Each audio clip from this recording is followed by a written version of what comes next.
Yes, dear student, I am Dr. Sunil from Care Institute of Commerce. मैं आज आपको कराने जा रहा हूँ trial balance, how to prepare the trial balance with logic. मैंने लिखा है this one question is just for all. इसका मतलब ये एक क्वेश्चन आपके सारी समस्या को हल कर देगा। आप मुझे फॉलो करेंगे। देखिए मैं कैसे समझाता हूँ। लॉजिक आपको ऑलरेडी आता है, सिर्फ अप्लाई करना है उसको। क्या लॉजिक होता है इसका पहले बता देता हूँ। लैंड एंड बिल्डिंग का नेचर क्या है? Asset.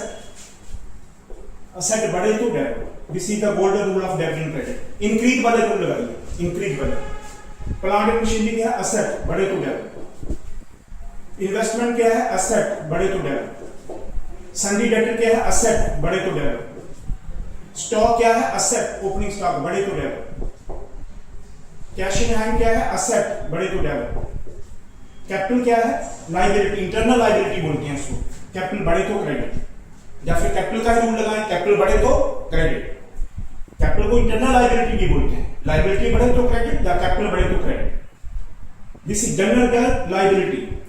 This is undistributed profit. वो प्रॉफिट कभी बटा नहीं है। लायबिलिटी बढ़े तो क्रेडिट। बिजनेस इससे अपनी लायबिलिटी मांगता है डेबिट को, ये ध्यान रखिए। Bank loan long term loan है, लायबिलिटी बढ़े तो क्रेडिट। सन्डी क्रेडिटर लायबिलिटी बढ़े तो credit. Bank overdraft is liability बढ़े तो क्रेडिट। सेल इज रेवेन्यू बढ़े तो क्रेडिट। परचेजेस एक्सपेंस बढ़े तो डेबिट। वेजेस एक्सपेंस बढ़े तो डेबिट। सैलरी एक्सपेंस बढ़े तो debit.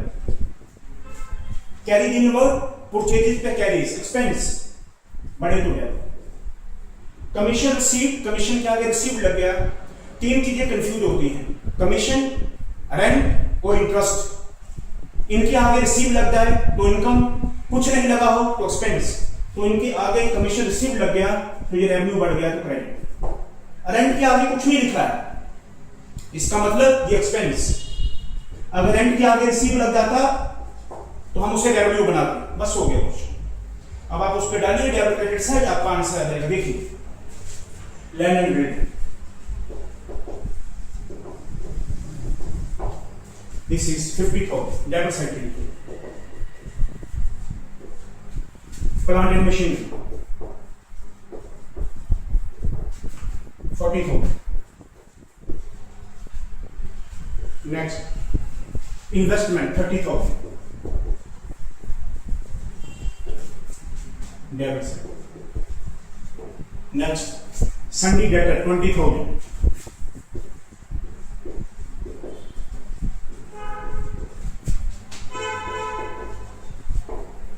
Next stock on first capital, opening stock.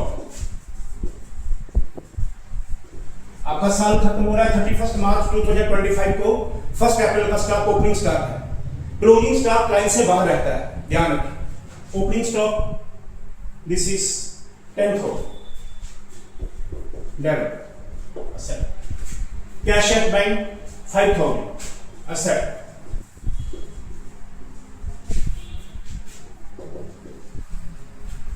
This is cash at bank.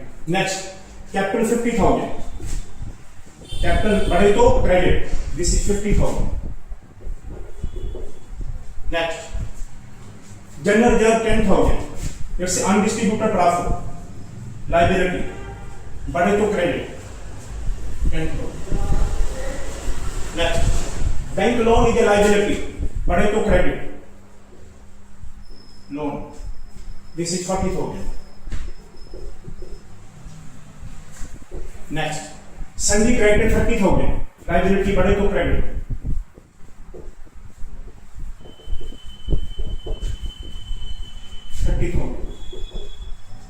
Next bank overdraft की लायबिलिटी बढ़े तो credit. Bank overdraft OD, bank overdraft की 15,000। नेक्स्ट सेल्स रेवेन्यू है, बढ़े तो क्रेडिट। सेल्स रेवेन्यू बढ़े तो credit, this is 60,000। Next purchases expense बढ़े तो डेबिट 35,000। एक्सपेंस बढ़े तो debit, this is 35,000। Next wages expense बढ़े तो डेबिट 3,000।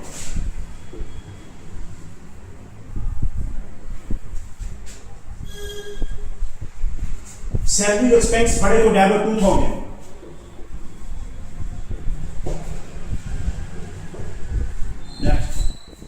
कैरिज इनवर्ड एक्सपेंस बढ़े तो डेबिट 5000, तो किस पे कैरिज को बोलते हैं? Carriage inward.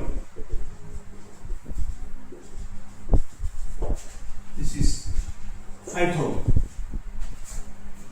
Commission receive revenue बन गया, बढ़े तो credit, commission receive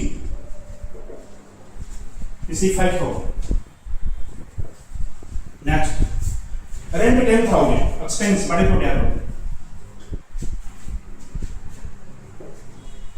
Now the total of the debit side should be equal to the credit side because the trial balance should be agreed. Both the sides are in agreement. अगर नहीं agree होता तो इसका मतलब आपकी books of accounts में कोई mistake है। कर लीजिए टोटल इसका।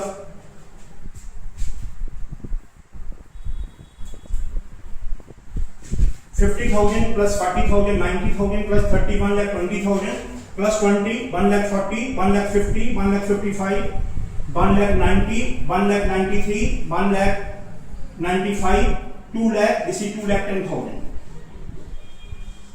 इसका करिए 50 plus 10 60 plus 40 1,30,000 1,45,000 2,05,000 plus 5,000 2,10,000। डियर यकीन मानिए मेरे चैनल को आप वॉच करिए, आपको बहुत फायदा होगा।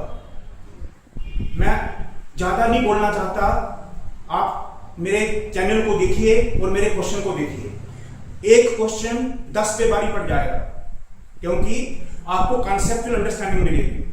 सो trial balance the statement of agreement between the debit and credit, मैंने दोनों को मैच कर दिया और आपको सिंपल एक रूल बताया जो आपको पहले ही आता था